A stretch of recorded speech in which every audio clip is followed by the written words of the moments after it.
Greg, thanks so much for coming in. I really appreciate it. Thanks, Leanne. When we're buying a property, obviously there's a contract for sale involved. What is actually included in that contract? Okay, with a contract for sale of land, it's very important that people know that the contract sets out issues about title and about the potential use of land, but more importantly, it doesn't set out anything about the quality of the property you're purchasing, in particular any buildings or any maintenance that's occurred on that property. Now in New South Wales, it's a legal requirement that a contract for sale of land must be in full form if a property is being offered for sale.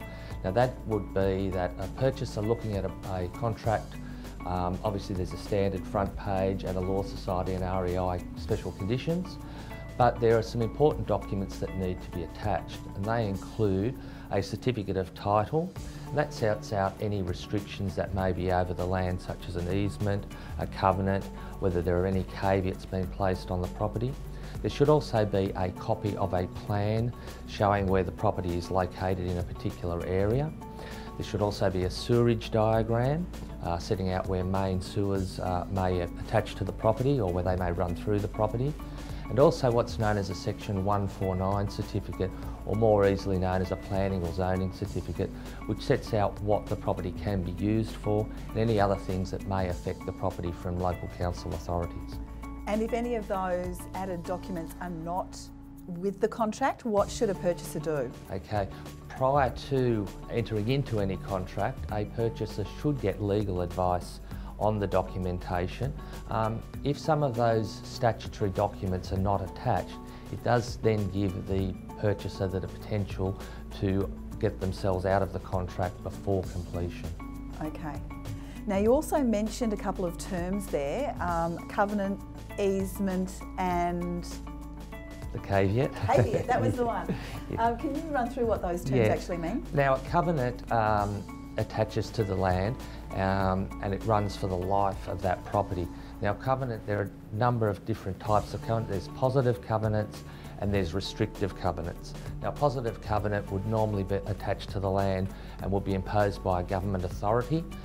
It may be for the maintenance of roads, fences or buildings that are already on that property. Now a restrictive covenant is something you would be more likely to see in, say, something like a subdivision, which may, for example, say you're restricted to what can be built on that property. A good example would be you must have colour bond fences, or the properties must be set back a certain length from the road. Common ones, these are a little bit old now, but one of the common ones people used to always talk about were brick and tile covenants, where if a property was built, it always had to be of a brick and the tile roof. Nowadays, obviously, not many brick places, so it might be blue board or fibro construction which has to be set out on that property.